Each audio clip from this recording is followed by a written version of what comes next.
और एक संयुक्त मोर्चा बनना चाहता है। दोस्तों, हमको याद है बहुत कम लोग ऐसे हैं यहाँ पे, शायद 1% भी नहीं, जो इससे पहले 2005 से शुरू हुई एक लड़ाई जो मुकम्मल 2012 में हुई थी, उसके गवाह रहे। दर्द एक होता है, कभी 1998 में छात्र संघ एक बार बंद हुआ जो 2003 में खुला, और फिर 2005 में बंद हुआ तो फिर 2012 में खुला। एक मुकम्मल लड़ाई शुरू होती और अंत में इस बात की घोषणा होती है कि एक संयुक्त मोर्चा बना दिया, क्योंकि जब तक नीरज ने जो बात कही कि इंडिपेंडेंस नहीं दिखेंगे तो ग्रीवेंसेस के दिखेंगे नहीं, तो इंडिपेंडेंट जो हम लोगों की एक मोर्चा बनता है, उससे हमारे अंदर और आपके अंदर एक ताकत होता है और अपनत्व का भाव जगता है। इसलिए मोर्चा के गठन के लिए कहा गया था कि सीनियर लोग आएंगे, अपने अनुभव आपको बताएंगे और कैसे शुरू होता है और कैसे ये काम पढ़ाया जाता है, इस पर चर्चा होगी। दोस्तों, हमें याद है 2005 से लेकर के जब आंदोलन की शुरुआत हुई थी, जहाँ बैठे हुए शख्स उस आंदोलन का साथी ही नहीं रहा है, उस आंदोलन का भागीदार रहा और तमाम तरह की चीज़ें चलती थी। कभी एकता होती थी, कभी डिवाइड होता था। और यहाँ पे भी एक विपद था राजन गोविंद हरसे, जिसके खिलाफ लड़ाई हुई और उसका चचा आ गया तानाशाही में AK सिंह, जिसको यहाँ से भागना पड़ा था आंदोलन के ताप की वजह से। दोस्तों, हम जानते हैं कार्य परिषद की मीटिंग हुई थी यूनियन हॉल में, और कार्य परिषद के मीटिंग में सारे के सारे सदस्य जितने थे, विद्वत परिषद भी उसी दिन बैठी थी। एक संयुक्त मोर्चा टाइप को सब बना लिए थे, कार्य परिषद और विद्वत परिषद दोनों की 7वीं मीटिंग हुई और दोनों ने यह तय कर लिया कि छात्र परिषद का चुनाव होगा, छात्र संघ नहीं करेगा। सुबह से हम लोग बैठे थे गांधी के तरीके से, कोई फूल दे रहा था, कोई माला पहना रहा था, सब निकल के बहरवा कहते थे कि हम बस हम अपनी बात कह के आए हैं। उसमें से एक सदस्य निकला और वो सदस्य हम लोगों को बताया कि छात्र परिषद में मोहर लग चुकी है, आप लोग यहाँ बैठे रहिए, थोड़ी देर में भारी फोर्स आ रही है, आप लोगों को हटाने की तैयारी हो चुकी है। धैर्य जवाब दे गया, सारे लोगों को कुलपति के समेत बंधक बना लिया गया और रात को 11 बजे से पहले फोर्स यहाँ से हटा नहीं पाई थी। और उसी में यही महोदया जो आज आपके विश्वविद्यालय के कुलपति हैं, इन्होंने तो यहाँ तक चाटुकारी करी थी। धारा 354 जानते होंगे, छेड़खानी की धारा है, छात्र नेताओं के खिलाफ यहाँ तक मुकदमा दिखाया गया, ये छात्र हमको छेड़ रहे। ऐसी मानसिकता के ये लोग और ये अभियुक्त पुराने हम लोगों के अध्यक्ष भी हैं, तो तमाम ये लोग इस मानसिकता के हैं। तो आप लोग अभी से ये मन बना लीजिए कि इनके मन में ये है कि हमारे पति गुजरात हाई कोर्ट के चीफ जस्टिस हैं, मैं यहाँ पे कुलपति हूँ और डंडे और संदूक और बंदूक के दम पे हम विश्वविद्यालय चला लेंगे। अभी इनके मन में मानसिकता है, क्योंकि ये आज से नहीं विश्वविद्यालय विज्ञान की यहाँ पे छोटी रही, साथ ही साथ एंथ्रोपोलॉजी की भी कुछ में छोटी रही और इनको बड़े तरीके से मालूम और यहाँ के पुराने लाभिष्ट को घेर चुके। इसलिए आप लोग नए उम्र के हैं, इन लाभिष्टों की खेल शायद आप नहीं जानते, लेकिन इन लाभिष्टों ने यह तय कर लिया होगा कि छात्र संघों को पल्लू बनाए रखना, क्योंकि इन्हें भ्रम है कि छात्र नेता जो वर्तमान समय में है वो कमजोर, क्योंकि कई जगहों पे हम लोग भले विश्वविद्यालय छोड़ दिए, ये सब कहीं न कहीं चंडाल चौकड़ी मिलती। और विश्वविद्यालय के आज हमारा सेंट्रल यूनिवर्सिटी है, सेंट्रल यूनिवर्सिटी के राष्ट्रीय सिनेरियो को इन चोरों ने खत्म किया था। ये आज भी कहीं मिलते हैं तो इसी बात की गुड़ागर्दी में लगे रहते हैं कि छात्रों को कमजोर करो, अपना धंधा आगे बढ़ाओ। ये सब विश्वविद्यालय के जितने चंडाल चौकड़ी आपको दिख रही है, ये क्लास में जाने के बजाय दरोगा बनना, अरे ट्रैक्टर की नौकरी क्या दरोगा की नौकरी नहीं हो क्या है? ये विश्वविद्यालय का प्रोफेसर नहीं दरोगा बनने के लिए ऐसे में आपको अपने आप को इस बात के लिए मजबूती करना होगा कि छात्र संघ जरूरी क्यों। दोस्तों आइए मंत्री बैठिए। दोस्तों हम लोगों के भी शिवम मंत्री भी हैं सुबह से। दोस्तों आपको ये बात अपने आप के अंदर चिंतन के बैठाना होगा कि आखिर छात्र संघ जरूरी क्यों। कई बार ये सवाल उठते हैं कि छात्र संघों को बैन कर देना चाहिए क्योंकि छात्रों को पढ़ाई के अलावा और कोई काम नहीं करना चाहिए। दोस्तों मैं ये बता देना चाहता हूँ ये जो सिटी मॉन्टेसरी स्कूल बनाने की साजिश विश्वविद्यालयों की चल रही है ये बहुत बड़ी साजिश है। ये बहुत बड़ी साजिश है क्योंकि ये चाहते नहीं है कि विश्वविद्यालय ही नहीं दुनिया का कोई भी नौजवान अपनी आवाज़ को बुलंद कर सके। मैं आपसे इसलिए सारी बातें कहना चाहता हूँ कि आंदोलन की शुरुआत हो रही तो आपके अंदर ये चिंतन भाव होना चाहिए विश्वविद्यालय में आके छात्र संघ होना चाहिए। दोस्तों आपको ये जानकारी होनी चाहिए कि विश्वविद्यालय सिटी मॉन्टेसरी स्कूल नहीं होता है। विश्वविद्यालय वह मंच होता है जहाँ नौजवान के भीतर बैठी हर एक प्रतिभा उभर के सामने आती है।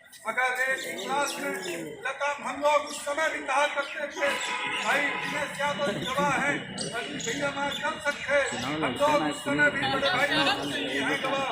हम लोग उस समय भी कहा करते थे अगर एक ही कक्षा में लता मंगेशकर पढ़ती हो कक्षा में सचिन तेंदुलकर पढ़ता हो कक्षा में अटल बिहारी वाजपेयी पढ़ता हो और उन सबको अपनी प्रतिभा को आगे लेके आना है तो वो कौन सा मंच है जिसके माध्यम से हर एक कला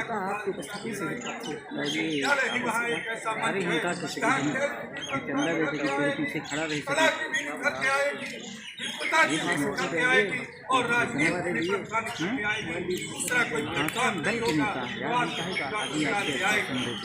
दोस्तों ये जो छात्र है ये जो राजनीतिक मंच है ये इसलिए किया जाता है कि राजनीति विज्ञान पानी के केवल दर्शन से नहीं चलता है इसकी प्रैक्टिकल जानकारी यही छात्र संघ भवन देता है। आखिर आप चुनाव कैसे लड़ेंगे आखिर आप जीत जाने के बाद आपका क्या दायित्व होगा। आप जीतते नहीं है तो ऐसे विपक्ष में आपका क्या दायित्व होगा। आप मत भिन्नता को मन भिन्नता में नहीं बदलने देंगे इसकी मानसिक दृढ़ता आपके अंदर कैसे आएगी।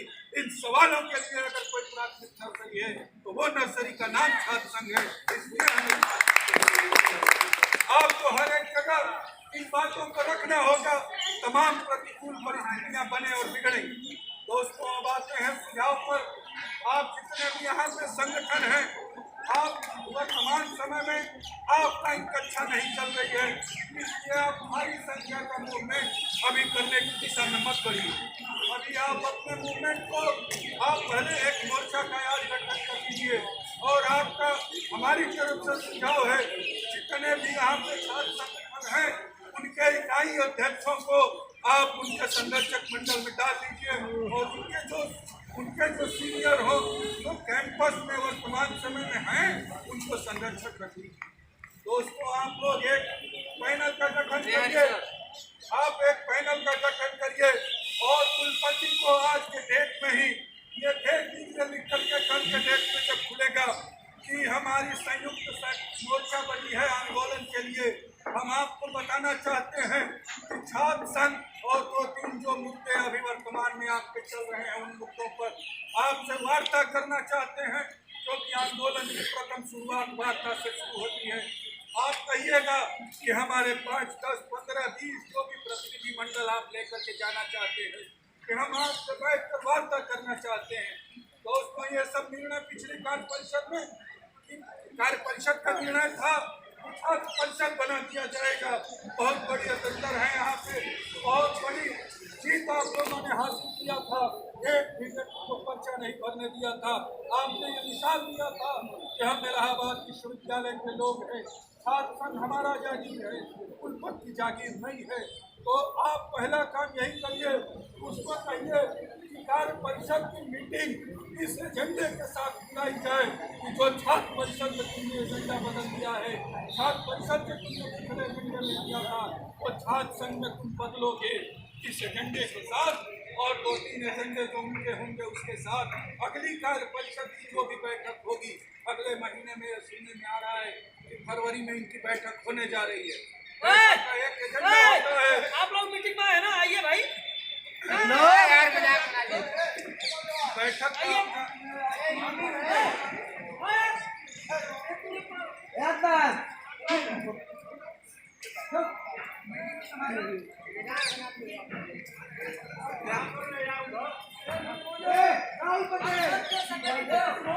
कंधे पे लड़ाई है, आप लोगों को लेके चलना है।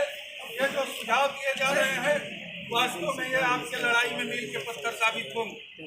दोस्तों, आपके सामने पहला मांग होगा छात्र परिषद को जो पिछले साल परिषद में किया गया है, वर्तमान कार्य परिषद जब भी बैठेगी उसके एजेंडे में शामिल होना चाहिए कि छात्र संघ पुराने स्वरूप में बहाल किया जाएगा। ये पहला मांग। दूसरा, आप ये मांग से रखिएगा कि अगर आप ये नहीं करने जा रहे हैं तो आप एक बड़ा काल करिए और बड़े काल में कहिए हम यहीं पे बैठेंगे और तब तक PSW आपके ये जितने डॉक्टर हैं तब समेत सबको वहीं पे तब तक बैठे रहना होगा जब तक उस आंदोलन में आपको जेल जाए। दोस्तों, उससे पहले जो बहाली हुई थी इसमें यहाँ से लेकर के शासन स्तर पे दबाव डालना पड़ता। यहाँ पे हम लोग NSY से जुड़े हुए थे, उस समय तमाम लोग छात्र सभा से थे, कॉमरेड थे, ABVP के लोग थे। जब भी यहाँ उस समय सेंट्रल यूनिवर्सिटी हो रही थी, इस इलाहाबाद में एक भी प्रोग्राम सोनिया गांधी और राहुल गांधी का नहीं होने पाया था, जिसमें उनको भारी विरोध का सामना नहीं करना पड़ा था UPA की सरकार। भाई अभिषेक, चाहे जो भी रहे हो, उन लोगों ने अपने काले झंडे हो चाहे जिस भी तरीके से शांतिपूर्ण तरीके से परमानेंट विरोध का झंडा बुलंद करना किया। मायावती जी की सरकार थी, बहुत तानाशाही सरकार में थी, लेकिन कोई भी ऐसा कार्यक्रम नहीं होने दिया गया था जिसमें इलाहाबाद की धरा पर 3 बार मायावती आई और तीनों बार उनको विरोध का सामना करके यहाँ से जाना पड़ा। तब शासन दिया गया था कि छात्र में छात्रों के नौजवानों की आवाज़ को हमको आगे लाना पड़े। दोस्तों, ये बात राजनीति की एकदम मुकम्मल है कि सत्ता का मूल चरित्र एक होता है। कोई तुम्हारे अधिकारों को देना आज के डेट में नहीं चाहता है। सब यही चाहते हैं कि झंडा हमारा रहेगा, डंडा तुम्हारे कंधे होंगे, मलाई हम खाएंगे, चूरन तुम सहो। दोस्तों, इसलिए तुमको अपने आगे लड़ना पड़ेगा। PSW को तुम लोग को घेरना पड़ेगा। अगली मीटिंग लीजिए, आप सब जाएंगे। ये जो 500% का जुर्माना लगाए हैं, तो 5 गुना फीस बढ़ाने का, आप इसको घेर करके PSW को 8 घंटे बैठ जाइए। जब तक तुम जुर्माना वापस नहीं लोगे, तुमको अपने घर की तहरीर में भी दोस्तों, और ऑफलाइन कक्षाओं में ऑफलाइन कक्षा के लिए दबाव डालिए।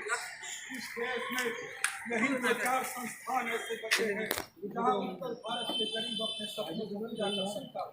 क्योंकि उत्तर भारत में जितने भी गरीब विद्यार्थी हैं, जितने भी लोअर मध्यम क्लास के विद्यार्थी हैं, यकीन मानो आज देश की शिक्षा जिस स्तर पर पहुंची है, जिस तरह से शिक्षा देने की फैक्ट्रियां खोली गई है, कोई भी ऐसा संस्थान नहीं है जहां तुम अपने सपनों को पूरा कर सकते। नहीं कर सकते हो सिम्बोसिस में पढ़ाई, नहीं कर सकते हो अंबानी और अडानी के स्कूलों में पढ़ाई। यही BHU, यही इलाहाबाद, यही जामिया, यही JNU, यही DU, यही गिने हुए हाथ पे आपके संस्थान है जहाँ तुम अपने सपनों को पूरा कर सकते हो। लेकिन यहाँ भी तुम्हारे सपनों को तोड़ने का जो प्रयास किया जा रहा है, इसके खिलाफ अगर मुकम्मल लड़ाई तुम नहीं बना के मैसेज नहीं दे पाओ तो निश्चित मानो तुमको हर समय कमजोर किया जाने का प्रयास किया जाता रहा है और करते रहे। इसलिए तुमको यह कहना होगा कि हमारे गांव में ऑनलाइन का सिग्नल नहीं आता। हमारे गांव में अभी 90% विद्यार्थियों के पास लैपटॉप और बड़ी बड़ी मोबाइल नहीं है। इसलिए ऑनलाइन की कक्षाओं के बजाय अब ऑफलाइन में कोरोना के नहीं बढ़ते, कोचिंग संस्थानों के क्लासों में कोरोना नहीं बढ़ रहा है, तो हमारे विश्वविद्यालय के कक्षाओं में बैठने से कोरोना का स्ट्रेंथ नहीं बढ़ जाएगा। बढ़ेगा अगर वो तुम अपने रैली बंद कर दो, तुम अपने कोचिंग संस्थान बंद कर दो, प्राइवेट मंडियां बंद कर दो, हम खैर छोड़ देंगे, लेकिन पहले व्यवस्था शुरू करना पड़ेगा। उस बात की तुमको तारीफ ये बात भी आपको कहना पड़ेगा कि जितनी यहाँ पे इंफ्रास्ट्रक्चर की जो कमी है, जितनी भी यहाँ पे लाइब्रेरी की कमी है, उन सब सवालों पे आप लड़ते रहे, लेकिन आपको लड़ना कैसे है, कौन सी बात किस अधिकारी के सामने रखना है, इसकी जानकारी नहीं। ये सभी को छात्रावास कक्षाओं को कुलपति को कक्षाओं को अपनी कार्य परिषद को बैठाने के लिए मजबूर छात्र संगठन ऐसे मुद्दों पर आगे बढ़ना है। और इसके बाद को आगे बढ़ाते हुए कि बहुत सारे इन दिनों विगत दिनों आंदोलन हुए, उसमें कुछ मठाधीश जो दुकान खोले हैं, कोनो हॉस्पिटल खोला है, कोनो कोचिंग खोला है, कोनो जो है वो ठेकेदारी करता है, वो सब अपन अपन दुकान लगा के बैठे हो, कहते हम बहुत बड़े ज्यादा हैं, हम बता देंगे तुमको क्या है, पता करोगे तो हॉस्पिटल एक रेट में चले सुविधा है, आंदोलन नहीं समझा। उन्हीं का पता चला कि एका CPWD में चल रहा है भैया का, यही विश्वविद्यालय में रजिस्ट्रार के नामों पर अब तुम्हारा आंदोलन इस सबसे बचना। यकीन मानो तुम्हारे गुरु से बड़ा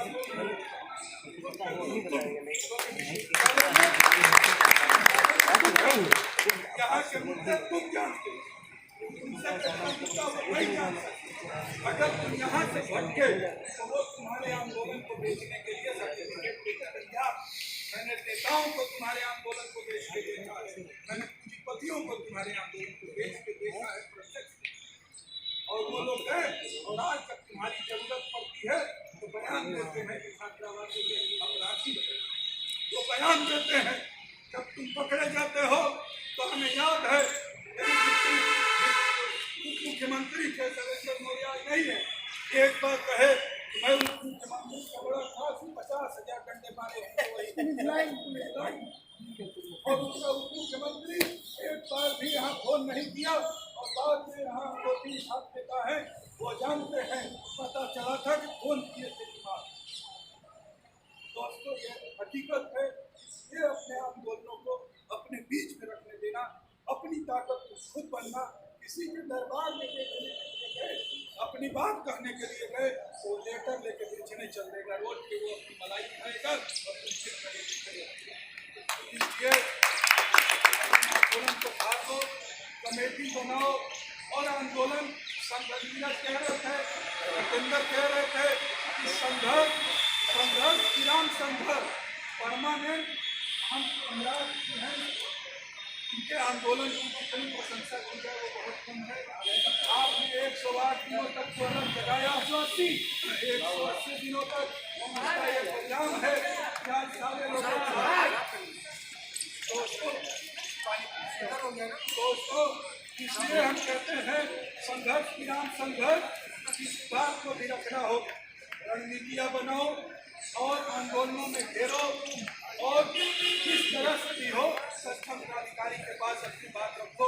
और एक और बात बंटी कह रहे थे कि हम लोग तो पुराना आंदोलन किए थे, इसके सूत्रधार विवेकानंद सिंह जी हैं यहाँ पे, तमाम लोग विश्वविद्यालय में, ईश्वर शरण में, CMT में, ATC, ये 3 महाविद्यालयों में छात्र संघों के चुनाव होते, वहाँ भी तमाम हमारे जितने लड़ने के इच्छुक और लड़ चुके छात्र नेता रहते हैं और उनके और इससे आपका एहतियात कर रहे हैं। अगर किसी दिन बड़ा घेराव हुआ तो ईश्वर शरण से जुलूस उठता है, CMT से जुलूस उठता है, ATC से जुलूस उठता है, सेंटर यहाँ का कुलपति कार्यालय बनता है, तो पूरे शहर में एक मैसेज जाता है और यहाँ के लाइनों के लोग इससे लोग खड़ाते हैं, शहर का प्रशासन लोग खड़ाता है, वो तमाम दबाव डालता है, यहाँ के छात्रों की मांग क्यों नहीं माना जाता। इसलिए आप लोग जब भी बड़ा काम करें, यहाँ से एक टीम बनाइए, कोऑर्डिनेशन कमेटी बनाइए, जो अलग अलग महाविद्यालयों के छात्र से संपर्क करें और उनको भी हो सके तो अपने संयुक्त मोर्चा जो बन रहा है रखिए और उनसे चर्चा। जब आज का आंदोलन यहाँ हो तो मैक्सिमम पीरियड आचार्य को भी उसके कमरे में देने का काम किया जाए। इस वक्त ताकि एक साथ दबाव बना के हल्ला बोलिए और निश्चित रूप से आप छात्रों को सीखेंगे। ऐसी बातों के साथ मैं ये बात फिर से स्पष्ट कर देना चाहता हूँ कि जो वर्तमान में कुलपति है ये उस टीम की हिस्सा रही है। जब छात्र संघ को बैन करने की, जब छात्र परिषद बनाने की वकालत हुई थी तो सबसे पहले खड़ा होकर के इसने आधे घंटे स्पीच दिया था। और वहाँ से निकलने के बाद जब कोई पुरुष पर हम लोगों से लड़ नहीं पाया, यहाँ तक तमाम चंडाल चौके निकल रही थी तो यही आगे आए किसी खंडी बन करके और छात्र नेताओं के जो आज तक नहीं हो पाया 354 का मुकदमा लगवा करके जेल भिजवाने का काम कीजिए। उस समय इनके प्रति कई हाई कोर्ट से थे, आज गुजरात हाई कोर्ट के चीफ जस्टिस है, इसलिए घमंड होगा ही निश्चित रूप से। लेकिन इलाहाबाद की भूमि है, घमंड यहाँ नहीं चला करता है। तमाम हम लोग भाषण बहुत बड़े बड़े देते हैं, अपना सम्मान लेके, लेकिन उससे भी बड़ी बात आपको अपनी ताकत पहचाननी होगी, अपने ताकत के बल से लड़ना होगा और जो भी निर्णय करिए अपने कोऑर्डिनेशन कमेटी में करिए। जिस दिन आप मुद्दा भटकने लगिएगा, जिस दिन आपको कमजोरी समझ में आएगी उस दिन फिर इसी तरह से इलाहाबाद में सारे सीनियर्स को कॉल करिएगा। हम लोग आपके लड़ाई में आगे आएंगे और हमारे सीनियर हमारे आंदोलनों में आगे आते रहे हैं। और अगर लाठियाँ चलने की बात आएगी तो निश्चित मान लेना यहाँ का सीनियर न कभी पीछे हटा है न हटेगा। आप उसका सर पहले मिलेगा, आपकी शरीर पीछे मिलेगी। इसी बातों के साथ हम अपनी बात को